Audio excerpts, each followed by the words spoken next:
Նախատեսվում է տեղադրել աշխարհում ամենաբարձր Հիսուս Քրիստոսի արձան առհասարակ այս նախաձեռնությանը ինչպես եք վերաբերվում։ Գիտեք, եթերներում երբեմն շատ են հնչում այս մասին, խոսակցությունը, թե բացական, թե դրական, եւ միշտ հնչում է, որ մենք առաջի քրիստոնյա ազգն ենք, որ պետք է ավելի շուտ ունենայինք Հիսուս Քրիստոսի արձանը։ Ես երկու կողմի կարծիքին լինել չեմ կարող,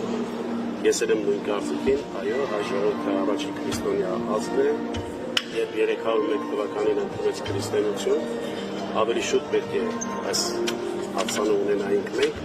եւ վերջերս գիտեք, այնպիսի ժամանակներ ենք ապրում այսօր մենք։ Ես ինքս Աստվածավախ եմ եւ կապում եմ հայ ժողովրդի հետ, հայրենիքի հետ, երևի արձանը դրանից հետո ինչ-որ մի բան կփոխվի։ Ինչ օրինակ, իշխանություն տվեք չխորանում։